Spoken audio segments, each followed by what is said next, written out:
Dan bisa untuk mengetahui bagaimana perkembangan kasus polisi bunuh anak kandung, kami langsung bergabung melalui sambungan telepon bersama Kabid Humas Polda Kalimantan Barat, ada AKBP Arianto. Selamat sore Pak Arianto.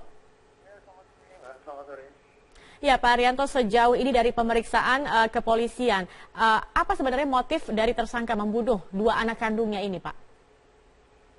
Saat ini kepolisian masih mendalami apa yang menjadi motif daripada tersangka melakukan pembunuhan terhadap anaknya. Namun dari sedikit dapat saya sampaikan terkait dengan hasil pemeriksaan atau interogasi yang dilakukan oleh penyidik kepada tersangka. Bahwa intinya yang pertama, tersangka mengakui bahwa telah melakukan pembunuhan terhadap anaknya. Dan di dalam melakukan pembunuhan tersebut tersangka dalam kondisi yang sadar. Kemudian yang kedua, dari pengakuan tersangka sendiri bahwa tersangka tidak menyesal melakukan pembunuhan terhadap anaknya tersebut. Tidak menyesal, karena, Pak? Ya, tidak menyesal karena yang bersangkutan merasa ada bisikan yang memerintahkan bahwa hal ini adalah persembahan kepada Tuhan. Pak Arianto, keterangan dari istri dikatakan bahwa beberapa hari ini ada perilaku aneh yang dilakukan tersangka atau tersangka ini berperilaku aneh. Apakah Anda pernah mendengar dari rekan kerja misalnya dari tersangka tersendiri ada perilaku aneh selama bertugas? Ya, sementara ini keterangan terkait dengan tersangka kita baru mendapat keterangan dari istrinya. Memang istrinya menyatakan bahwa dalam minggu-minggu ini tersangka ini sering marah-marah. Kemudian sering menceritakan kepada suaminya bahwa kepada istrinya bahwa yang bersangkutan sering mendapat bisikan-bisikan. Untuk terkait dengan keterangan dari rekan kerjanya sampai saat ini ke pihak penyidik masih melakukan pendalaman atau melakukan pemeriksaan terhadap rekan-rekan kerja yang terkait. Sejauh ini pendalaman yang dilakukan oleh kepolisian apa saja yang sudah didapatkan Pak Arianto?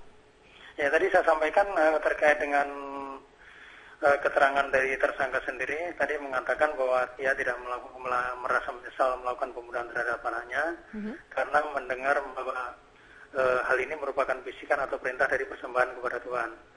Kemudian yang kedua, yang bersangkutan juga merasa tidak menyesal karena menganggap bahwa anaknya ini sudah kembali ke surga, kembali kepada dirinya kembali. Kemudian yang ketiga, yang bersangkutan juga mengatakan bahwa apa yang terjadi pada dirinya ini adalah sesuai dengan kehendak Tuhan sejak ia lahir dari rahim ibunya. Nah, ini pengakuan-pengakuan yang disampaikan tersangka kepada penyidik dari hasil interogasi yang disampaikan tersangka. Menanggapi pembunuhan anak kandung oleh seorang polisi di Melawi, Kalimantan Barat, menurut Kapolri berdasarkan keterangan istri pelaku berperilaku aneh dalam beberapa hari terakhir. Kasus ini tengah didalami oleh Polda Kalimantan Barat. Suatu kepada anaknya dibunuh, dimutilasi, katanya untuk persembahan, itu persembahan. Kemudian juga istrinya sebetulnya rencana juga akan dihabisi juga, tetapi istrinya menyampaikan bahwa sebelum kamu bunuh saya minta diambilkan minum air putih. Telah diambilkan dia lari keluar sehingga dibantu oleh masyarakat. Ini sedang diproses, sudah ditangani. Memang istrinya juga membenarkan bahwa yang bersangkutan itu beberapa hari ini memang kelihatan aneh, kemudian sering mengigo, semacam dikejar-kejar begitu. Menurut penjelasan istrinya kemungkinan kerasukan. Ya. Sejumlah polisi Polres Melawi dini hari tadi tega membunuh dua anak kandungnya yang masih balita dengan senjata tajam. Tidak hanya itu, pelaku juga memutilasi jasad kedua anaknya tersebut. Brigadir Petrus Bakus, anggota Satuan Intelkam Polres Melawi, membunuh dua anak kandungnya yang masih berusia 3 dan 5 tahun di rumah dinas pelaku asrama Polres Melawi, Pontianak, Kalimantan Barat. Pada pukul 00.15 waktu Indonesia Barat, istri Brigadir Petrus, Windy, yang tidur di kamar terpisah, terbangun dan melihat pelaku berdiri di depannya sambil memegang parang. Pelaku memberitahu istrinya bahwa kedua anak mereka sudah meninggal. Saat istri pelaku melihat ke dalam kamar, kedua anaknya sudah dalam keadaan tewas mengenaskan. Kemudian istri pelaku melarikan diri keluar rumah, meminta pertolongan ke rumah dinas anggota Satuan Intelkam lainnya, Brigadir Sukadi. Tidak lama kemudian, Brigadir Petrus datang ke rumah tersebut dan kepada Brigadir Sukadi, pelaku mengakui perbuatannya dan menyerahkan diri.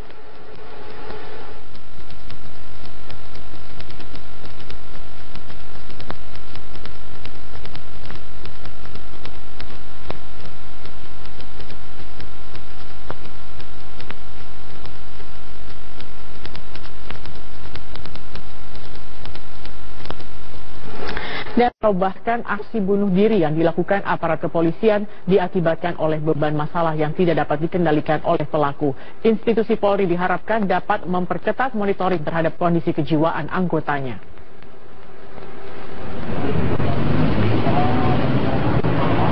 Berbuat nekat dengan mencoba mengakhiri hidup maupun melakukan kekerasan terhadap orang lain kerap terjadi pada aparat kepolisian akhir-akhir ini. Sejumlah kasus polisi bunuh diri bahkan terjadi dalam waktu yang dekat. Pada awal bulan Februari, seorang perwira polisi yang bertugas di Polresta Bandar Lampung ditemukan tewas di dalam rumahnya. Ibtu Muhammad Syahrir Lubis meninggal dunia setelah mengakhiri hidupnya dengan menembakkan diri. Dari hasil penyelidikan, Ibtu Syahrir nekat bunuh diri akibat depresi dengan penyakitnya yang tak kunjung sembuh. Sementara itu, kasus anggota polisi yang melakukan kekerasan hingga berujung pembunuhan terjadi pada bulan Oktober tahun 2015. Seorang anggota polisi di Rokan Hulu Riau, Bribka ST Simanjuntak, tega menembak mati istrinya. Penembakan diduga akibat persoalan rumah tangga. Menurut psikolog Cassandra Putranto, sederet kasus kekerasan dan pembunuhan yang dilakukan oleh aparat kepolisian tak lepas dari labilnya kondisi psikologis dan kejiwaan pelaku. Penegak hukum juga manusia. Mereka juga punya tekanan-tekanan, mereka juga punya kondisi psikologis yang khas, mereka juga punya psikodinamika kehidupan yang sangat khas, dan bahwa kewenangan mereka untuk menggunakan senjata itu pun juga harus dievaluasi secara periodik. Cassandra menambahkan peran aktif dari institusi Polri dalam mencegah dan memonitoring kondisi kejiwaan anggota polisi. Beban pekerjaan yang dianggap berat dapat menjadi bom waktu bagi sang aparat yang berlaku nekat. Tim Liputan Metro TV. Pemirsa, usai jeda narkotika serta kampanye stop narkoba di Indonesia, ratusan kilogram narkotika dimusnahkan dari hasil operasi BNN dan kepolisian sejak awal tahun 2016. 120 kg sabu yang dimusnahkan berasal dari hasil 4 operasi yang dilakukan di wilayah Jepara dan Jakarta. Seluruh narkoba yang dimusnahkan merupakan barang bukti yang kasusnya sudah mendapat penetapan dari pengadilan. Tidak hanya pemusnahan barang bukti narkoba saja, namun hal ini sebagai bentuk kampanye stop narkoba di tempat hiburan. Kepala BNN Budi Waseso juga menyatakan perang narkoba sekaligus dilakukan berdasarkan instruksi Presiden yang memerintahkan seluruh kementerian dan lembaga untuk menghentikan narkoba yang menjadi permasalahan nomor 1 di Indonesia. Berdasarkan data dari BNN, pada 2015, pengguna narkoba mencapai 5,8 juta jiwa. Diprediksi tahun 2016, angka ini bisa meningkat. Untuk itu tidak hanya BNN dan Polri saja yang menangani narkoba, namun semua lini, baik kementerian dan lembaga, bersinergi bersama untuk menekan serta menghentikan peredaran narkoba di Indonesia.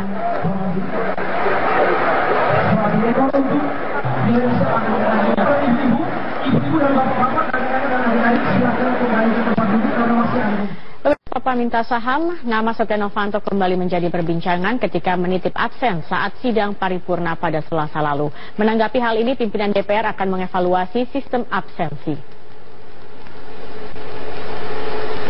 Wakil Ketua DPR Fadlizon mengatakan akan mencermati absensi saat rapat paripurna agar ada peningkatan jumlah anggota DPR yang hadir. Namun menurutnya sulit untuk mengharapkan kehadiran anggota DPR 100% dalam sidang paripurna. Evaluasi ini muncul setelah Selasa kemarin mantan Ketua DPR Setia Novanto tidak hadir dalam rapat paripurna, tetapi dalam absensi terdapat tanda tangan. Diduga Setia Novanto menitip tanda tangan karena saat paripurna berlangsung, Setia berada di Manado, Sulawesi Utara. Pimpinan DPR akan mengevaluasi sistem absensi untuk mencegah adanya praktik titip absen oleh anggota DPR. Fadlizon mengatakan akan mendalami lebih lanjut mengenai dugaan titip absen yang dilakukan Setia Novanto. Kita kan bukan lagi kayak di SMA gitu atau di sekolah bagaimana absen itu. Tapi saya kira kalau ada modus seperti itu nanti saya akan cek kepada pihak sekjenan apakah ini modus yang sudah lama atau baru-baru ini terjadi atau juga banyak orang yang melakukan itu. Nah, ini saya kira seharusnya tidak. Satu persatu anggota DPR diperiksa Komisi Pemberantasan Korupsi dalam kasus pengadaan proyek infrastruktur oleh Kementerian Pekerjaan Umum dan Perumahan Rakyat. Pemeriksaan mereka dilakukan seiring pengajuan Justice Collaborator oleh Damayanti. Bang Batan, Bang Batan, awas sumur got Bang Batan, awas sumur got Bang Batan, ayo lari bang, komentar bang, gimana bang, bang duitnya dikemanain bang, terima suap juga ya bang, terima suap juga. Arus lalu lintas di kawasan Rasuna Said Kuningan sontak padat setelah salah satu anggota Komisi 5 DPR Fatan asal fraksi PKB ini lari dari kejaran wartawan. Entah apa alasan Fatan menghindar dari wartawan usai diperiksa oleh KPK dalam kasus pengadaan infrastruktur di Maluku dan Maluku Utara. Fatan adalah salah satu saksi dari 3 anggota Komisi 5 DPR yang diperiksa pada Kamis kemarin. Dalam 2 pekan terakhir, lembaga anti rasuah ini memang giat menyelesaikan proses penyidikan kasus yang telah menjerat bekas politikus PDI Perjuangan Damayanti Wisnu Putranti. Belakangan diketahui, KPK telah menetapkan 1 tersangka dalam kasus ini. Namun KPK enggan mengumumkan secara resmi siapa tersangka yang dimaksud. Mestinya ada tersangka baru, tapi yang mau ditersangkakan sakit ya, udah kita tunggu ya. Kita mau menerima duit dari Damayanti juga bang. Soal pembahasan. Rekan Damayanti di Komisi 5 DPR saat ini tengah menjadi fokus penyidikan oleh lembaga anti rasuah. Selain Fatan, terdapat pula politikus Partai Amanat Nasional Andi Taufantiro yang sudah diperiksa.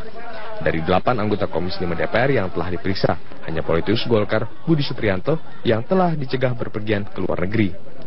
Pencegahan menyusul penggeledahan yang dilakukan KPK pasca penangkapan Damayanti. Kita sudah serahkan aja ke KPK kan, biar KPK yang secara profesional. Ya. Kita sudah memberikan dukungan terhadap laporan risalahnya, kesimpulan, ya, dan juga kunjungan-kunjungan kerja kita sampaikan ke KPK. Jadi kalau memang kita perlu informasi klarifikasi lain silakan aja. Ya Bu, ini jatah komisi kan Bu ya? Sudah hampir sebulan mereka beri tahanan Komisi Pemberantasan Korupsi. Setiap kali diperiksa, Damayanti sudah tampak lebih tenang. Ini berbeda saat bekas politikus PDI Perjuangan ini ditangkap. Mungkinkah sikap tenang ini akibat dari tekad Damayanti menjadi justice kolaborator yang tak ingin menanggung dosa sendiri? Tim Liputan, Metro TV. Kapolri menanggapi pembunuhan anak kandung oleh seorang polisi di Melawi, Kalimantan Barat. Menurut Kapolri, berdasarkan keterangan dari istri pelaku berperilaku aneh dalam beberapa hari terakhir. Kasus ini tengah didalami oleh Polda Kalimantan Barat. Sesuatu kepada anaknya dibunuh, dimutilasi, katanya untuk persembahan,